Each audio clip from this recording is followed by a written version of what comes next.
출근하자마자 10분 독서 시작하겠습니다. One day, exploring an old mall run that started at its own door, he arrived right under the chink between those two stones, and like any mouse confronted with a small opening.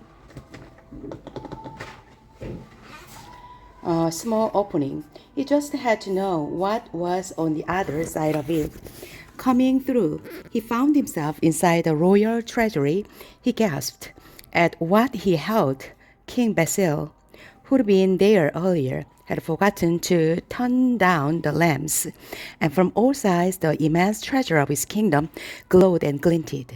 For a long time, the rock just gazed about, overawed with a glittering abundance.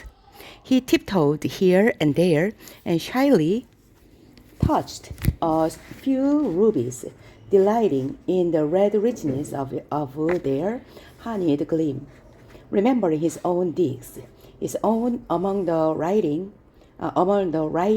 roots of an old oak, the sometimes damp, sometimes crumbly walls, the rickety furniture, the bed he had recently made of a mouldy piece of burlap, the smell of stale cheese and prehistoric earth.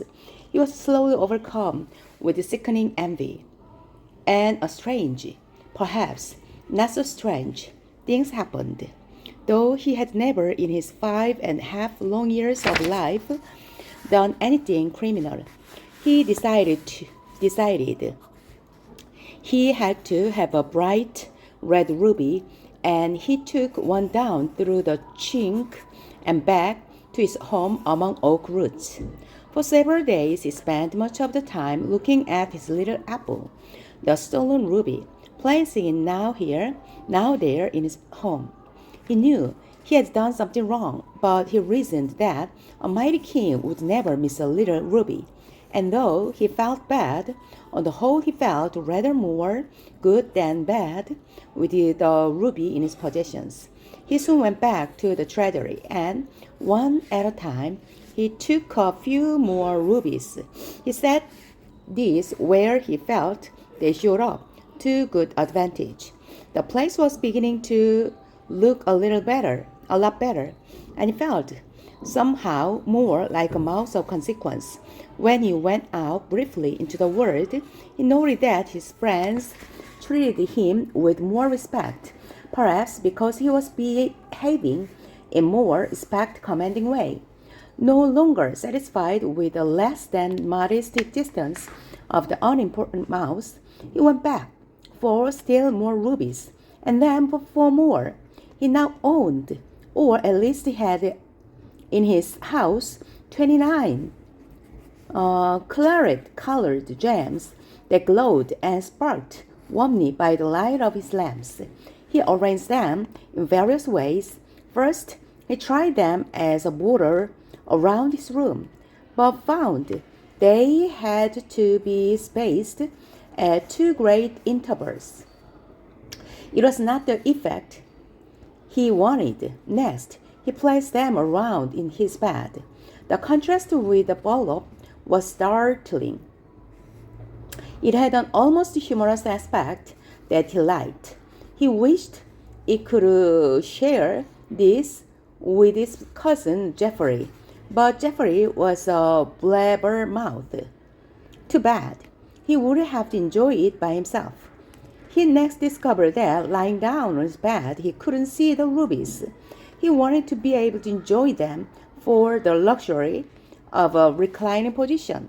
He got up and scurried about, rearranged them in concentric circles in the middle of the floor. The bright red rubies made a brilliant sort of rug on the dun-colored earth. Later, he sat cross-legged on his burlap bed, playing on his tiny zither, enjoying the nest decor.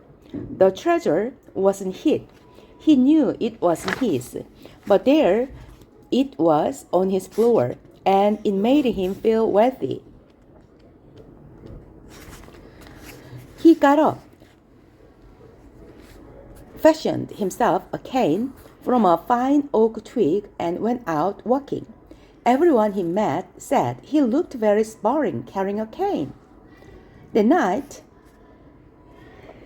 he dreamed he was an emperorable realm populated by all small creatures like himself, mice, moles, frogs, bats, hummingbirds, and such, with large insects acting as servants.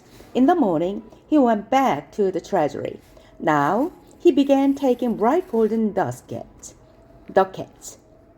He felt he was taking, not stealing, because it never occurred to him that he had become a criminal.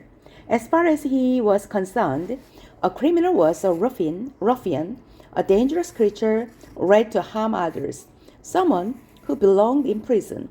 And though he knew he was wrong, knew he was not a ruffian and dangerous, but only direct, mild-mannered, good-hearted mouse. He was a very busy rodent, playing back and forth through the old mole run carrying the heavy ducats.